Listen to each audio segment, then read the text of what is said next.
नमस्कार दोस्तों, आप देख रहे हैं लीगल 24/7 का ऑल इंडिया बार एग्जामिनेशन को हम किस तरह क्रैक कर सकते हैं। ये पूरा एक एपिसोड है। इसमें कुछ ट्रिक्स बताई जाएंगी, जिस ट्रिक्स के थ्रू आप बार बार इंडिया एग्जामिनेशन है वो बहुत आराम से क्रैक कर सकते हैं। इसमें कोई बहुत बड़ा गणित नहीं होता। देखिए दोस्तों, ये तो बेसिकली क्या है, यूनिवर्सल गाइड है, जिसमें कि आप देख सकते हैं पूरा मल्टीपल चॉइस क्वेश्चंस का एक जखीरा यहाँ पर अवेलेबल है। साथ ही साथ यहाँ पर जो पुराने पेपर्स हैं उनको भी मतलब इंक्लूड किया गया है।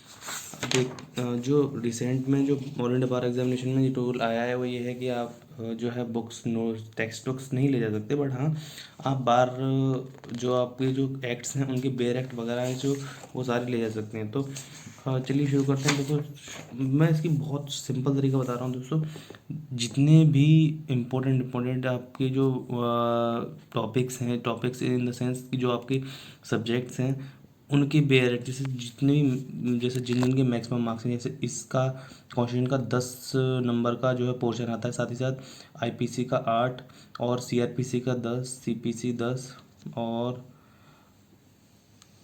यहाँ पर हम देख सकते हैं लगभग ये आपका law of contract, specific relief act, property law, negotiation, मतलब जिनके क्वेश्चंस की संख्या ज़्यादा है, जिनमें से ज़्यादा आने की संभावना है, उनके आप बेयर एक्ट अपने पास जरूर लेके जाइएगा।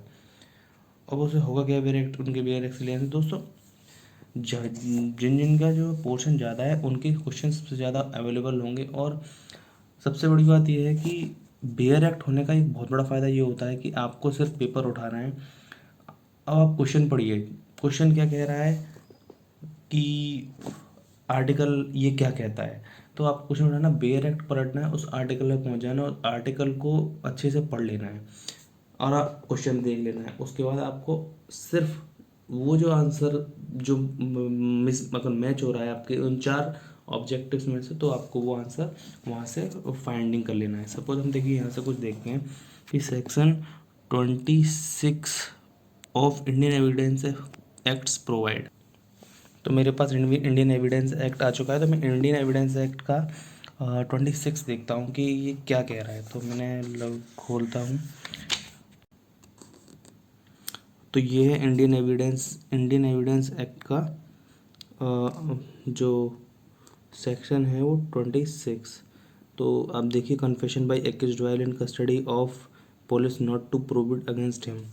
तो अब हम ऑप्शन देखते हैं कौन कौन से सही हैं। Confession made by person in a police custody is admissible, basically मतलब यही है। दूसरा, confession made in the immediate presence of magistrate is admissible. तो बेसिकली इसका आंसर इस 26 के सेक्शन 26 के अनुसार हो जाता है डी, जो है ऑल ऑफ द अबव। तो बेसिकली आपको करना क्या है, पहले जो पेपर आपको उठाना है, पेपर उठाने के बाद ऐसे क्वेश्चंस जो आर्टिकल्स, सेक्शंस, सबसेक्शंस इस पे बेस हैं वो एक तरफ से आपको कर लेने हैं। बाकी जो नहीं आ रहे उनको आप चाहे तो 1 मिनट को एक बार को छोड़ सकते हैं उस समय के लिए, आपको बाद में छोड़ना नहीं है, मगर आपको एंड तक वो अटैम्प्ट ही करने हैं, क्योंकि इसमें कोई नेगेटिव मार्किंग होती नहीं है बेसिकली। तो जितने भी बेस्ड हैं सेक्शन 214 से बेस्ड हैं, तो आपको डायरेक्ट इनकम टैक्स एक्ट का बेयर एक्ट उठाना है और आपको सेक्शन 2 पे जाना है। इसी तरह से जितने भी section, subsections, order, rule, articles, इस बेस जो क्वेश्चंस हैं वो आपको सबसे पहले अटेंड करनी है। आप गारंटेड लिख के लीजिएगा, अगर आपने इतना जो पूरा बेयर एक्ट का जो पेपर होता है उसमें लगभग 50 से 55 नंबर का जो पोर्शन होता है वो इन्हीं से होता है। तो आपको मिनिमम मार्क्स चाहिए और इंडिया बार एग्जामिनेशन में 40। तो अगर आपने सिर्फ और सिर्फ अगर आर्टिकल, सेक्शन, सबसेक्शन इन पे अपना फोकस किया तो आपका एग्ज़ाम तो अपने आप कवर हो ही गया। उसके बाद बहुत सारे क्वेश्चन ऐसे होते हैं जो आपको आते हैं, जो आप अटेम्प्ट कर सकते हैं। तो साथ ही मतलब आप बेसिकली 60+ नंबर बहुत आराम से अचीव कर सकते हैं। कोई बहुत बड़ा एग्ज़ाम नहीं है इसके बारे में बहुत ज़्यादा सोचना है कि भाई मैं कैसे क्रैक करना है। बहुत टफ पेपर नहीं आता है, अगर मतलब आपने हल्का से भी बेयर एक्ट खोलना आता है तो आप बहुत आराम से इस पूरे एग्ज़ाम को क्रैक कर सकते हैं। तो उम्मीद है दोस्तों आपको ये वीडियो पसंद आया होगा। अगर अभी भी कोई सवाल है तो कमेंट बॉक्स में टाइप करना मत भूलिएगा।